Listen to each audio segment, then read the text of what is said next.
आदिवासी आजची आजनावळेची विशेष या ठिकाणी ग्रामसभा जी आयोजित केली. या ग्रामसभेच्या निमित्तानं ज्यांची आवर्जून उपस्थिती लाभली ते या भागाचे आदरणीय नेते आमचे मार्गदर्शक आदरणीय देवरामजी लांडे साहेब, या गावच्या आदरणीय सरपंचताई, उपसरपंच, सगळे ग्रामपंचायत सदस्य, उपस्थित सर्व मान्यवर, उपस्थित सर्व पत्रकार, उपस्थित सगळे आपले आदिवासी बांधव. खरं तर यायला लांडे साहेब आम्हाला पण थोडा उशीर झाला. आमच्या समितीतले आदरणीय बाळासाहेबजी सदाकाळ या या अदानी प्रकल्पाची अनेक दिवसापासून आपल्या जुन्नर तालुक्यात खरं तर ज्या गोष्टीसाठी सगळे आदिवासी बांधव आपण झगडतोय, तुमच्या पण आम्ही काही न्यूज चॅनलला बातम्या पाहिल्या. मध्यंतरी दिल्लीला जे आंदोलन होतं विद्यार्थ्यांचं, त्या ठिकाणी त्या आंदोलनाला आम्ही उपस्थित होतो. माळशेज घाटात जे करंजाळ्यामध्ये जी परिस्थिती उद्भवली तिथं आमचे 2-3 दिवस गेले, पण इथे यायला थोडा उशीर झाला. पण उशीर जरी झाला परंतु भावना मात्र फार तळमळीच्या भावना आहे की अदानी सारखा प्रकल्प जर आपल्या जुन्नर तालुक्यात आज येत असेल. मी भारतामध्ये अनेक ठिकाणी फिरलोय. दरवर्षी मी राजस्थानला एका देवीला जातो. ज्यावेळेस साहेब आम्ही त्या देवीला जायचं, तिथं अदानीचा आता प्रकल्प उभा राहिलाय. पण तिथला स्थानिक माणूस आता हद्दपार झालाय. मग नेमकं या सरकारने काय ठरवलंय? बरं, हा अदानी ह्या सरकारचा जावई, माझं हे स्पष्ट मत आहे. भारतामध्ये एक प्रत्येक ठिकाणी प्रत्येक कोपऱ्यात आज अदानीचे प्रकल्प आहे. प्रत्येक कोपऱ्यात आहे. आज अदानी, भोरांडे, तर आज आपले आडुशी अशा पद्धतीने जर जमीन अधिग्रहण करणार असेल, आमच्या लेकरांनी काय करायचं? यांचं भवितव्य काय आहे? म्हणजे सरकारला वाटतंय का आम्ही नक्षलवादी व्हायचं? साहेब, या भावना समजून घेतल्या पाहिजे. आज जर आपण हद्दपार जर होत असेल आणि अदानी सारखा एक उद्योजक आपल्या बोकांडी बसणारा असेल, बरं इथलं पाणी पण तुम्ही आमचं पळवताय, इथल्या आदिवासी बांधवांच्या पण जमिनी अधिग्रहण करताय. पण ही फक्त भावना फक्त आदिवासी बांधवांमध्ये नाही, संपूर्ण जुन्नर तालुक्यात आहे. हा लढा संपूर्ण जुन्नर तालुक्याचा आहे. हा फक्त आदिवासी बांधवांचा नाही, सगळ्या तालुक्याचा लढा आहे. माझी या निमित्तानं उलट विनंती राहील आपल्या सगळ्या नेत्यांना, सगळ्या पुढाऱ्यांना, सगळ्यांनी राजकारण पक्ष, सगळ्यांनी निवडणुका बाजूला ठेवा. आपण सगळ्यांनी एक आलं पाहिजे आहे. आपल्या आदिवासी बांधवांसाठी आपण सगळ्यांनी एक आलं पाहिजे. माझी तर ही भूमिका आहे साहेब.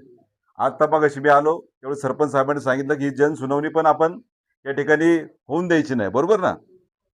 माझी तर ही भूमिका आहे. 9 ऑगस्टला आपलं आदिवासी दिन आहे, बरोबर ना?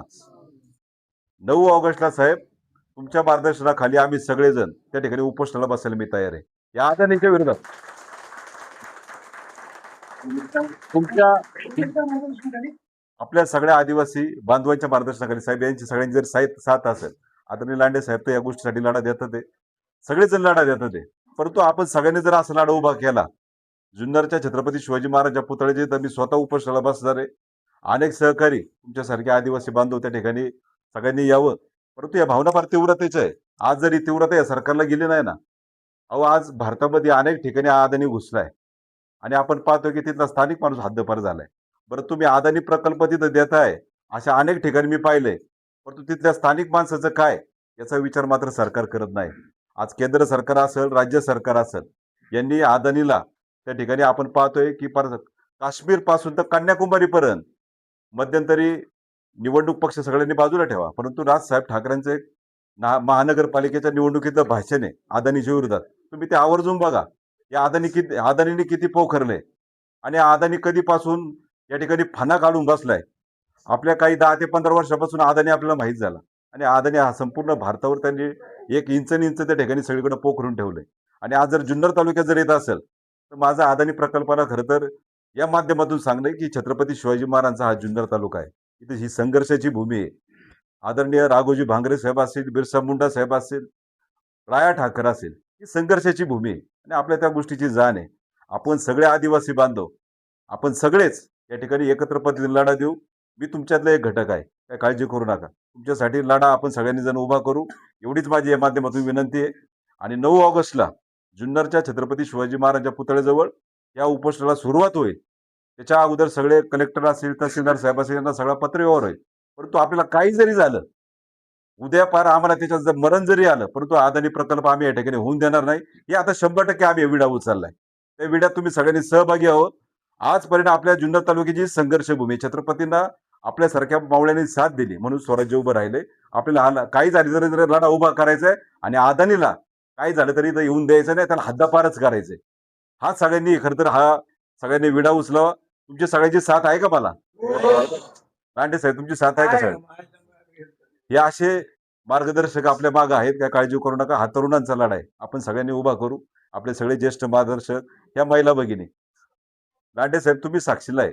आज हा अदानी सगळं पाणी घेऊन तर पळून जाणार आहे. हे आपल्या महिला उन्हाळ्यात काय परिस्थिती व्हायची, हांडे घेऊन पळतात. याचा कधी विचार केलाय का तुम्ही? मध्यंतरी मी ते हिरडी गावाला आलो होतो, लाईट दिल्या का आदिवासी कुटुंबाला. काय परिस्थिती आहे? म्हणजे आज ही सरकारने या गोष्टीचा विचार केला पाहिजे गांभीर्याने, की आमचा आदिवासी बांधव आज कसा जगतोय. माझी भूमिका तुमच्याबद्दल सगळ्यांबद्दल तळमळीची आहे. मी पुनश्च एकदा आपल्या माध्यमातून सगळे पत्रकार साहेब या ठिकाणी आवर्जून उपस्थित राहिलेत. आम्हाला जरी थोडा उशीर गेला झाला, आज रस्त्याचं आपण पाहतोय किती मोठी अडचण इथं येचपर्यंत. म्हणजे काय नेमकं लक्ष आहे का नाही सरकारचं? इथं रस्त्याकडे धड लक्ष नाही. नेमकं मला कळत नाही की आदिवासी हा जो आपला भाग आहे, हा नेमका जुन्नर तालुक्यात हे सरकार धरतंय का नाही, मला याचा मोठा प्रश्न आहे. इथं यायला पण मोठा प्रश्न आहे.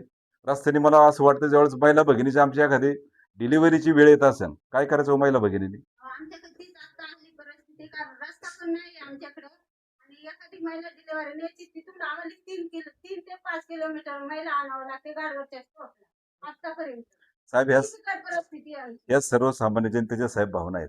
ह्या भावना खरं तर ओळखून घेतल्या पाहिजे. आडुशी गावचे आहेत. आडुशी गाव म्हणजे वस्ती त्यावर्षी. त्यांची परिस्थिती सांगतात की तुम्ही माझी जर कशी- आमची 60-60 हजार परिस्थिती कोटीचे आम्ही सांगतो. प्रोजेक्ट जिथं आणता, जर तुम्ही 1 कोटीचा रस्ता देऊ शकत नाही, त्या परिस्थितीत त्यांची अशी ताई तुमच्या भावना पाहून खरं तर मन व्यथित होते. सगळ्या माझ्या अनेक आदिवासी बांधव माझे मित्र आहेत, सगळ्यांनी फोनद्वारे पण कळवले. या सगळ्या भावना पाहून खरंच मन व्यथित होते. तुम्ही काळजी करू नका. तुमचा एक भाऊ म्हणून आम्ही त्या ठिकाणी उभं राहू. आदरणीय सगळेच आम्ही सगळेजण तुमच्या सोबत आहोत. एवढंच मी या निमित्तानं सांगतो. या ठिकाणी मला बोलायची संधी दिली त्याबद्दल आजनावळे ग्रामस्थांचे, सगळ्या ग्रामपंचायतचे, या ठिकाणी ग्रामस्थांचे या ठिकाणी मी मनापासून आभार व्यक्त करतो. धन्यवाद.